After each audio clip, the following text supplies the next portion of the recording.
जैसे अगर हम लोग डॉक्टर बाबा साहब अम्बेडकर की सिग्नेचर को देखते हैं, मल्टीपल इंटेलिजेंस के जो रिकॉर्ड्स थे वो तोड़ दिए, है ना। कुछ ऐसा ऐसी चीज़ें उन्होंने संविधान बना दिया, तो ये मेंटल एबिलिटी को उन्होंने बढ़ा दिया, क्योंकि वहाँ पे जाके उन्होंने कर दिया लूप। शाहरुख खान जी ने क्या किया है, ऊपर का पोर्शन ही उन्होंने बनाया नहीं है। तो उनका कहना है कि मैं बताऊंगा नहीं कि मैं किधर चैरिटी करता हूँ। तो महेंद्र सिंह धोनी का जो सिग्नेचर है उसमें उनका एम इस तरह से बनाया उन्होंने।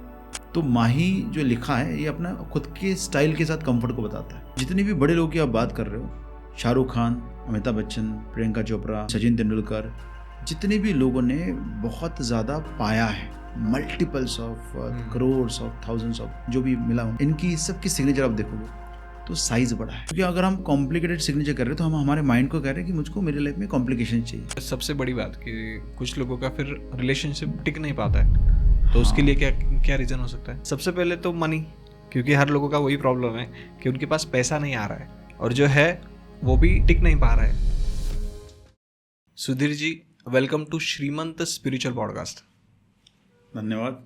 यस, तो सबसे पहले हमारी ऑडियंस आपके बारे में जानना चाहेगी। मेरे बारे में तो काफ़ी सारी चीज़ें मैं भूल चुका, लेकिन फिर भी आपके ऑडियंस के लिए वापस से रिपोर्ट करता हूँ कि मैं एक छोटे से शहर से हूँ जिसका नाम है गढ़चिरौली।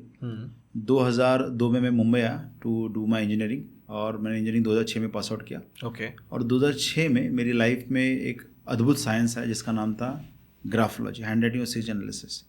2006 के पहले मैं कुछ नहीं था, ना ही कहीं पर रिकग्निशन था, ना ही कॉन्फिडेंस था, ना ही कुछ बड़ा करने की इच्छा थी। और लेकिन 2006 में मैंने जब ग्राफोलॉजी से मेरे व्यक्तित्व को समझा, मैंने मेरे पूरे व्यक्तित्व को बदला। 2010 में मैंने मेरा एंटरप्रेन्योरशिप जर्नी चालू किया। 2018 में मैंने ये सब चीज़ें फुल टाइम सिखाने चालू किया, और उसके बाद तो all dreams have come true in terms of money, in terms of name, fame, contribution to the society, सब कुछ हासिल हुआ है ग्राफोलॉजी के द्वारा। यस, तो बहुत से लोगों ने ना एस्ट्रोलॉजी सुना है, लेकिन ग्राफोलॉजी ऐसी एक टर्म है कि जो थोड़ी सी न्यू है। हाँ, तो उसके बारे में थोड़ा सा और डिटेल में बताइए ना।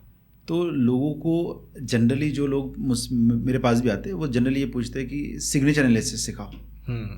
तो आपकी हैंडराइटिंग से और आपकी लिखावट से और आपकी सिग्नेचर से, ये दोनों से हमको जब ये पता चलता है कि आदमी सोचता कैसे है, ओके, इसका माइंडसेट कैसे है, और फिर हम जब उसको बदल के उसका माइंडसेट और सोच बदल सकते हैं, तो ये साइंस को हम कहते हैं ग्राफोलॉजी। ओके, लेकिन सच में ये चीज़ें वर्कआउट होती है? हाँ, तो जितनी भी चीज़ें वर्कआउट होती है उसमें सबसे ज़्यादा वर्कआउट ये होता है। द रीज़न इज़ आप 3 लेवल पे कर्म करते हो, मन, वचन और काया। तो आप काया से जो कर्म करते हो, तो काया से कर्म करने के लिए आप हैंड का इस्तेमाल करते हो, हाथों का। बराबर। तो जब आप लिखते हो तो आपका पहला कर्म हो जाता है। तो लिखावट के लेवल पे जब आप कर्मों को बदल रहे हो, तो आपके विचारों के लेवल पे भी कर्म बदल रहे हैं। ओके। इमेजिन करो कि आप अपने कर्मों को अपने विचार के लेवल पे रोक रहे हो या बदल रहे हो, तो आपके पूरे जो लाइफ है वो तो बदल ही गया ना। Everything has changed. तो ये सबसे ज़्यादा काम करने वाला साइंस है। ओके। क्योंकि कर्मा को बदल देता है। ओके। और एस्ट्रोलॉजी और ग्राफोलॉजी में ऐसा कुछ रिलेशन है कि क्या? तो एस्ट्रोलॉजी में भी जब हम बात करते हैं, तो एस्ट्रोलॉजी में भी हम तीसरे घर की बात करते हैं, और तीसरे घर में लिखावट आती है। जो भी लिखने वाला है वो 3rd हाउस है, और वो उपचय भाव है। ये आपके नसीब मतलब 9th हाउस का एग्जैक्ट अपोजिट है। मतलब हम हमारे कर्मों से हमारे नसीब को बदल सकते हैं।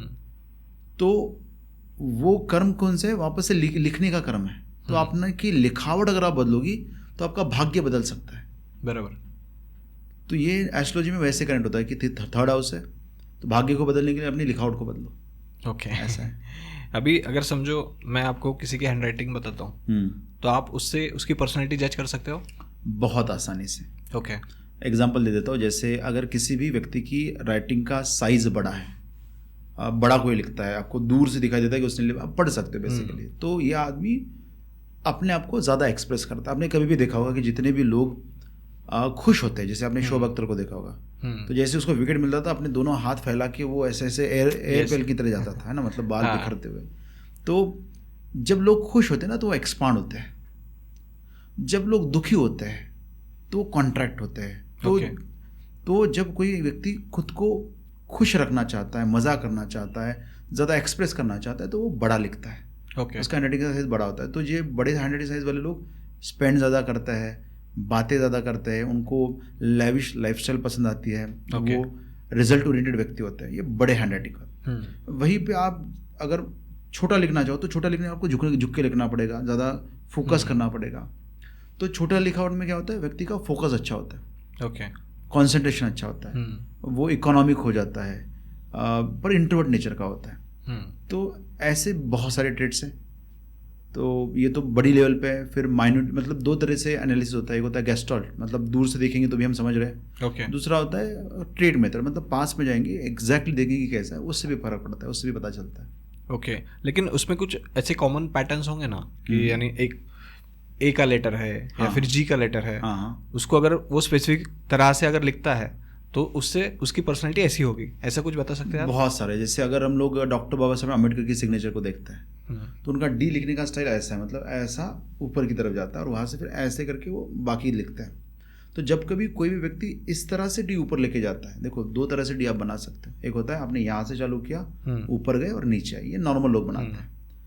फिर कुछ लोग जो है वो यहाँ से चालू करेंगे और ऊपर ही रहेंगे, नीचे नहीं आएंगे। अब देखो, हम जब राइटिंग को बात करते हैं, राइटिंग को हम 3 जोन में डिवाइड करते हैं, अपर जोन, मिडल जोन और लोअर जोन। तो अपने शरीर में भी अपर जोन गर्दन तक का, गर्दन से पेट तक का मिडल जोन और उसके नीचे का लोअर जोन। तो अपर जोन हमेशा आइडियाज़ की बात करता है, इंटेलिजेंस की बात करता है और नॉलेज की बात करता है। अब कोई व्यक्ति जब डी बनाते समय ऊपर की तरफ जाएगा तो ये कहता है कि डी ना हम फिजिकल सेल्फ के लिए कहते हैं। ओके अपने शरीर के बारे में बात करता है। तो ये व्यक्ति करता है मुझको शरीर के बारे में बात नहीं करनी है, मुझको नॉलेज के बारे में बात करनी है। ओके तो ये व्यक्ति ऊपर ही रहता है, नीचे नहीं आता। हाँ तो डॉक्टर बाबा साहब अम्बेडकर ने 14 डिग्री कर ली, मल्टीपल इंटेलिजेंस के जो रिकॉर्ड्स थे वो तोड़ दिए, है ना। कुछ ऐसी चीज़ें उन्होंने संविधान बना दिया। तो ये मेंटल एबिलिटी को उन्होंने बढ़ा दिया, क्योंकि वहाँ पे जाके उन्होंने कर दिया लूप। तो उनका कहना था कि मुझको ऊपर जाना है, नॉलेज नॉलेज नॉलेज चाहिए, लेकिन नॉलेज के लिए मैं डिटरमाइंड भी हूँ कि मैं करके रहूँगा। तो अगर आप संविधान के बारे में स्टोरी सुनो तो जितने लोग आए थे, मतलब जिनको मतलब चुनाव किया गया था, ये सब लोग करेंगे, अंत में ऐसा हो कि उनको ही लिखना पड़ा ज़्यादातर पोर्शन। तो वो डिटरमाइंड रहेंगे कि मैं कर लूँगा, क्योंकि मेंटल चीज़ों के लिए मैं डिटरमाइंड हूँ। तो डी का हो गया। हाँ फिर आपने देखा होगा कि सिमिलर में ए ऐसा लोग बनाते हैं, देखो ऐसा ऐसा बनाते हैं। तो ये ए बनाने वाले लोग भी बहुत पढ़ते हैं, उनको ना डॉक्यूमेंटेशन अच्छा लगता है। ये डी और ये दोनों को डॉक्यूमेंटेशन, मतलब आप उनको कहो कि ये फ़ोन जो है 200 रुपये का है तो बोलेंगे मुझको लिख के दे दो। तो ये होता है कॉमन पैटर्न। या फिर आपने देखे होंगे कि जी, जो लोग ऐसे नीचे की तरफ जाता है और नीचे की तरफ रहता है, ऊपर नहीं आता, ऐसा वैसा ऊपर नहीं आता। तो ऐसे लोग जो है ये पास्ट में बहुत जीते हैं, उनको मेमोरीज बहुत पसंद है। ओके तो उनको पुराने गाने, पुराने फ्रेंड्स, उनके साथ वो अभी भी टच में रहते हैं। महाभारत रामायण की सीरियल लगती है तो अभी भी देखते हैं, उनको इंटरेस्ट आता है पास्ट में। तो पास्ट की चीज़ें होती है, क्योंकि लोअर जोन में वो पास्ट में रहता है। फिर कुछ लोग जो है ए ऐसे ओपन बनाते हैं, जहाँ पे उनका मुंह ना, वो ए का मुंह ऐसा खुला रहता है। अगर ये ए बना है या ओ बना है तो ये मुंह ऐसे खुला हो गया। अब ये मुंह खुला का मतलब होता है कि ये व्यक्ति के पेट में कोई बात नहीं पचती तो ये बहुत टॉकेटिव होते हैं। ओके तो जब कभी मैं किसी का ए ऐसा ओपन देखता हूँ तो इस इंसान से मैं ज़्यादा सिक्योरिटी बात नहीं करता, क्योंकि अगर इसको सिक्योरिटी बात आपने बताई तो शाम होने के पहले 2-4 लोगों को बता चुका होता है। तो ये कॉमन ट्रेड्स है, बड़े आसानी से हमको पता चल जाएगा। अब कभी कभी ए जो ऐसा स्क्वीज हो जाता है, ए दब जाता है, इसकी हाइट ज़्यादा होती है और वेट कम, ऐसे में ये लोग बहुत ज़्यादा अजाइल होते हैं। अब कुछ लोग हैं जो पूरी सीरीज़ देखने के लिए एक जगह पे बैठ सकते हैं। हाँ ये आदमी चलते चलते सीरीज़ देखेगा या सीरीज़ को फास्ट फॉरवर्ड करके देखेगा या एक साथ 3 सीरीज़ देखेगा। इसको एक जगह पे एक काम नहीं होने वाला इनसे। तो ये बहुत फास्ट और ज़्यादा काम करने की टेंडेंसी रखता है। तो ऐसे कई सारे मतलब हाँ, मतलब हर एक लेटर के 10-12 टाइप से। टी जो है 52 टाइप्स के होते हैं। बाप रे। हाँ ओके अभी कुछ लोग ना हिंदी में साइन करते हैं, हाँ, और कुछ लोग इंग्लिश में करते हैं, करेक्ट, और कुछ लोग मिक्स करते हैं, करेक्ट। तो उसके बारे में कैसा है? तो हर एक लैंग्वेज मतलब अपना एक कल्चर होता है। जैसे अगर आप लैंग्वेज की बात करो, जैसे सिंधी लैंग्वेज है, अरेबिक है, उर्दू है, गुजराती, मराठी, नहीं, ये जो लैंग्वेजेस है, जो पारसी लैंग्वेज ओके। है। अब ये लैंग्वेज जो है वो राइट टू लेफ्ट की तरफ जाती है। हाँ। अब लेफ्ट साइड जो है वो हमारा फेमिनाइन साइड होता है। ओके। और फीमेल से हमको हमारी लाइफ में सबसे पहली जो चीज़ मिलती है वो है प्रोटेक्शन। अपनी वूम में अपनी मदर ने हमको प्रोटेक्ट किया, और मदर का रोल ज़िंदगी और यही है कि तुमने खाना खाया क्या, तो मतलब प्रोटेक्शन की, उसका सर्वाइवल। तो ये लोग जो है वो उन चीज़ों के बारे में ज़्यादा सोचते हैं। जैसे लेफ्ट हैंड साइड में क्या आएगा, प्रोटेक्शन हमको किन किन चीज़ों से मिलता है, तो प्रोटेक्शन हमको मिलता है फ्रॉम दी पास्ट, जो अपना अतीत है उससे मिलता है। फिर प्रोटेक्शन मिलता है अपने पेरेंट्स से मिलता है, सोसाइटी से मिलता है, रिलीजन से मिलता है, कंट्री से मिलता है। तो ये सभी लैंग्वेज देखिए, जैसे अभी पारसी है या सिंधी है, तो ये लोग कम्युनिटी ओरिएंटेड है, अपनी कम्युनिटी को ज़्यादा संभालते, कम्युनिटी में रहते हैं ये लोग। या अरेबिक और उर्दू की बात करें तो ये लोग रिलीजन ओरिएंटेड है, रिलीजन को ज़्यादा प्रमोट करते हैं, है ना। आप मतलब यूए में जाओ तो वहाँ पे सब रिलीजन के सेंट्रिक ही कंट्री है ऊपर। तो ऐसे हर एक लैंग्वेज का अपना एक कल्चर होता है। ओके। तो जैसे गुजराती लैंग्वेज है तो उसमें ऊपर की तरफ लाइन नहीं होती है, और जो भी लगता है वो मिडल जोन में रहता है, वो ऊपर नीचे नहीं जाता है, एकदम मिडल जोन में रहता है। तो वो लोग क्या करते हैं, मिडल जोन को एंजॉय करते हैं, मतलब इतना पोर्शन। तो कपड़े बहुत उनके रंगी बिरंगे, मतलब अलग अलग तरह के रहते हैं कपड़े, और खान पान भी बहुत शौकीन है, ये खाएंगे वो खाएंगे ये खाएंगे। मतलब मैं गुजरात में गया था अहमदाबाद में, और रात के 10 बजे हमारा जो है वो सेशन ख़त्म हुआ, सब इवेंट ख़त्म हुआ, और हमने कहा कि चलो अब खाना खाते हैं। अब 10 बजे हम खाना खाने के लिए बाहर गए, और हमने देखा कि एक रेस्टोरेंट में 100-150 लोग वेटिंग कर रहे हैं, बहुत बड़ा फेमस है। बोला छोड़ यार, इतना वेट कौन करेगा, बहुत जोर की भूख लगी है, चलो दूसरे रेस्टोरेंट में जाते हैं।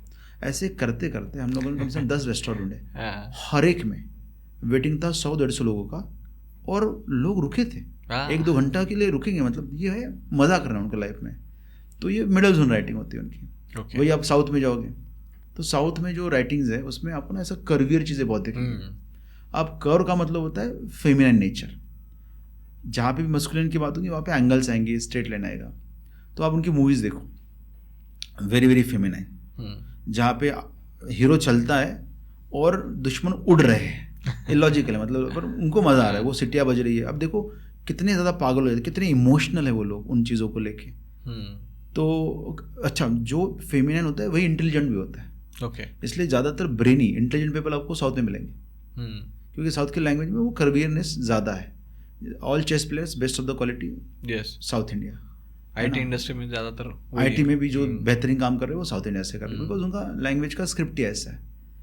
तो महाराष्ट्र में देखो, महाराष्ट्र में जो है स्क्रिप्ट ऊपर की तरफ जो है वो लाइन खींचते हैं, जैसे हम मराठी में, हाँ मराठी में है, या फिर अपनी संस्कृत में है, तो हम ऊपर की तरफ लाइन खींचते हैं।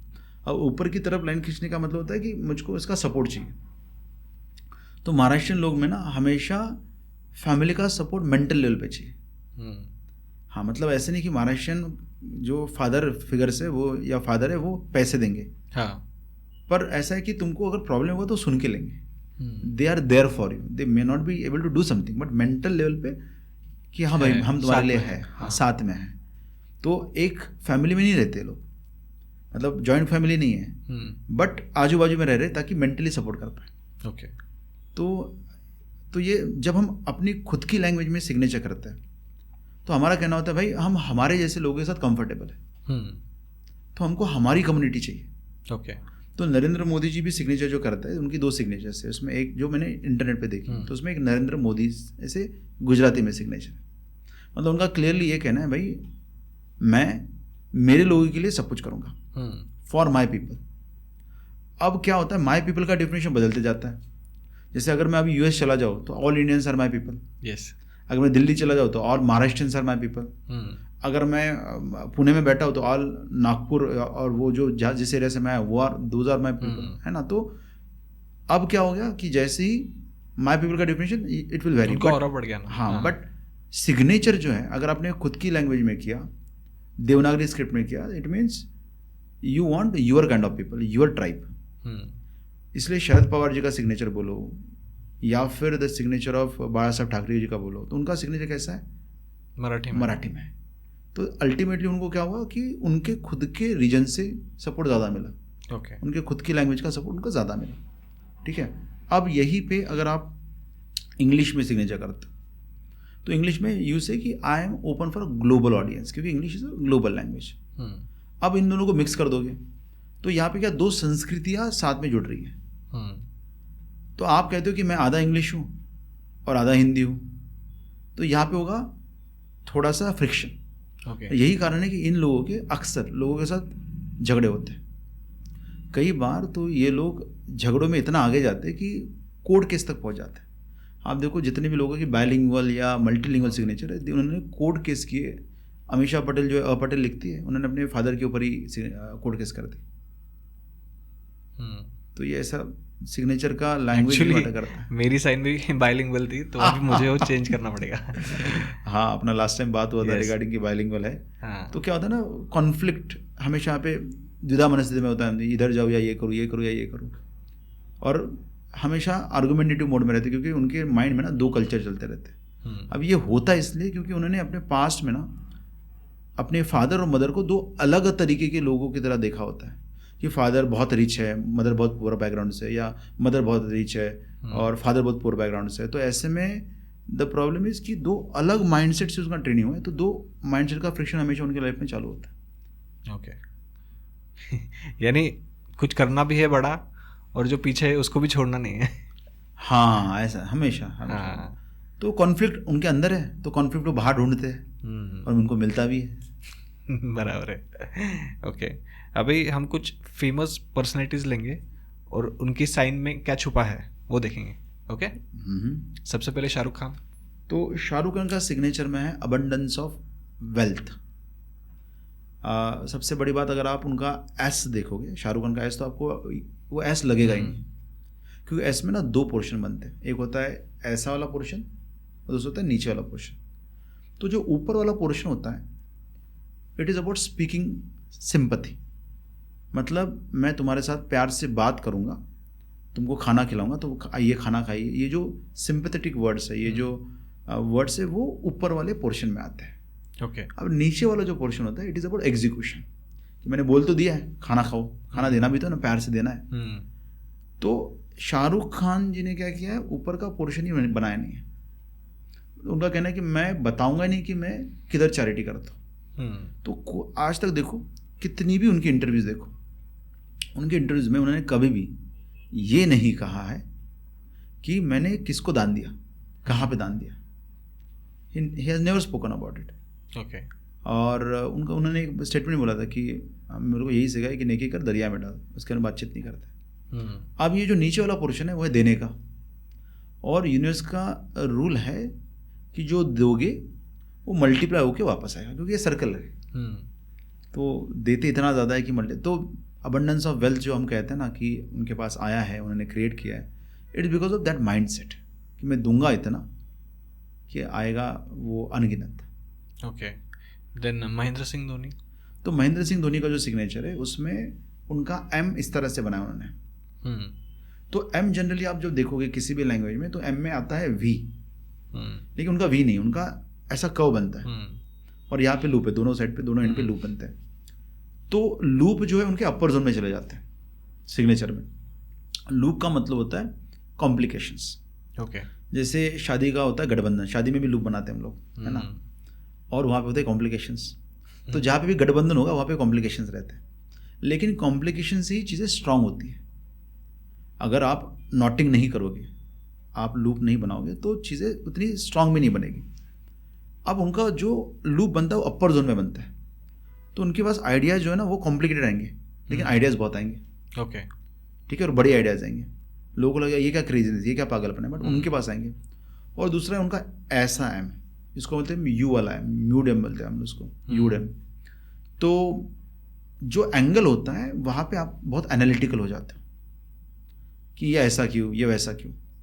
जहाँ पे कर्व आता है वहाँ पे आप अंडरस्टैंडिंग बन जाता हो कि अच्छा इस इंसान का प्रॉब्लम क्या है।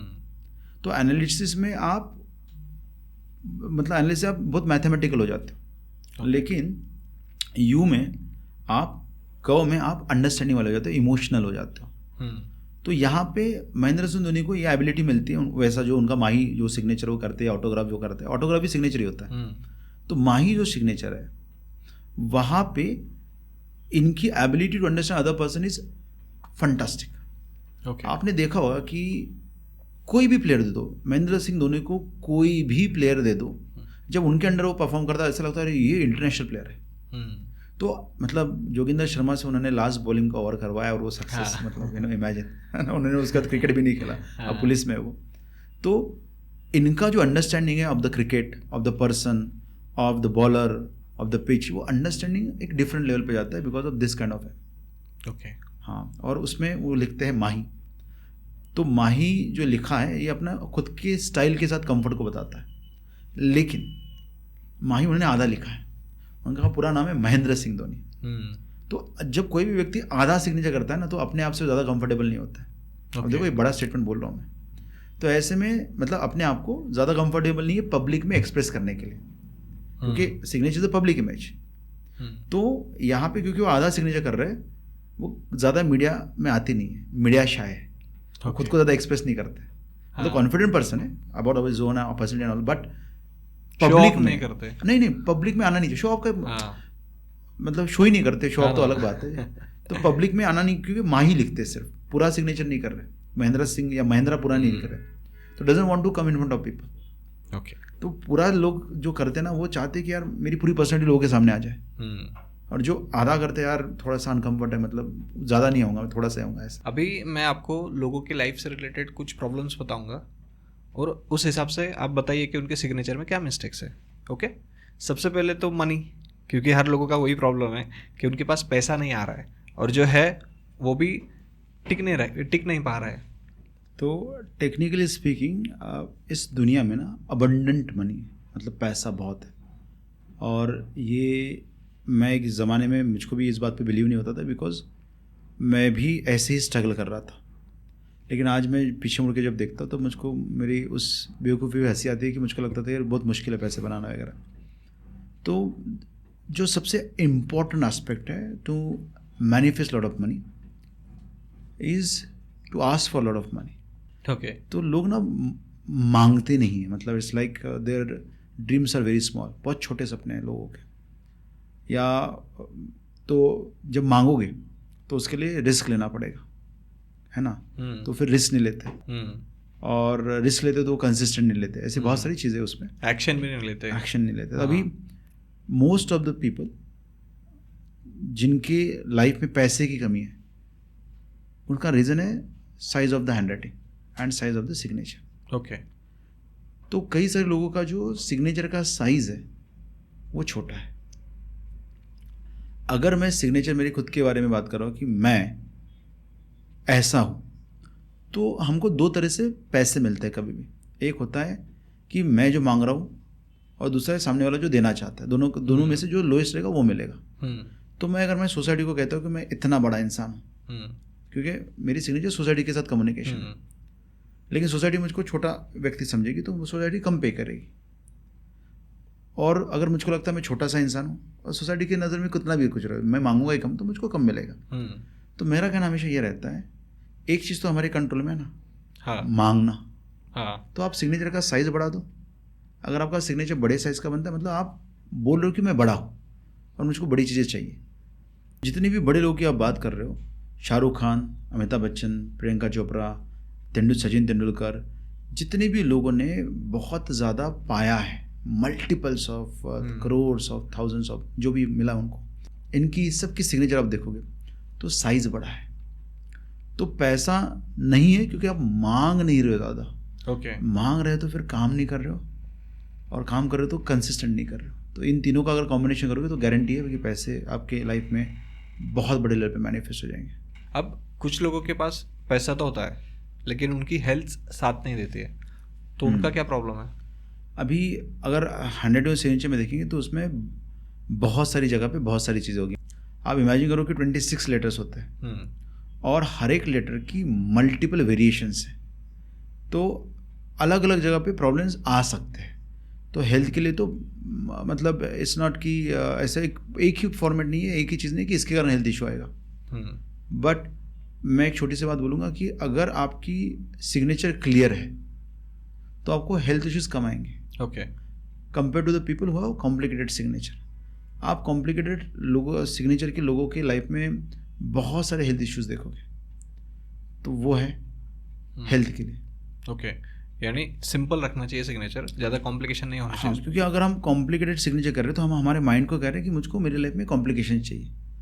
तो कॉम्प्लिकेशन सबसे आसान तरीके से क्या है कि हेल्थ में दे दो, उसके बाद रिलेशनशिप में दे दो, और उसके बाद पैसे में दे दो। तो वो ओके। और सबसे बड़ी बात कि कुछ लोगों का फिर रिलेशनशिप टिक नहीं पाता है, तो उसके लिए क्या क्या रीज़न हो सकता है? क्योंकि वो सबसे पहला रीज़न तो उन्होंने ग्राफोलॉजी से चेक नहीं करवाया बिफोर मैरिज या बिफोर रिलेशनशिप। दूसरा है कि यहाँ पर ना पर्सनैलिटीज़ जो है बहुत अलग है, भिन्न है। जैसे अगर आप अपनी सिग्नेचर में सिर्फ अपना नाम लिखते हो, जैसे मैं सुधीर ही लिखूँ, तो सुधीर का मतलब होता है कि मेरा नाम इतना है और मेरे को इतनी ही जगह चाहिए। ऐसे में मेरा नेचर जो है वो सैक्रिफाइसिंग नहीं रहेगा, मैं अपने स्टाइल में काम करना पसंद करूँगा।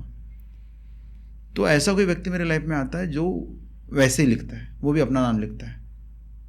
तो ऐसे में हम दोनों में होगी फ्रिक्शन, क्योंकि मैं बोलूँगा मुझको कॉफ़ी चाहिए, बोले मैं कॉफ़ी नहीं पीएंगे, हमको चाय चाहिए। तो यहाँ पे दोनों की पर्सनैलिटीज़ में फ्रिक्शन होगा।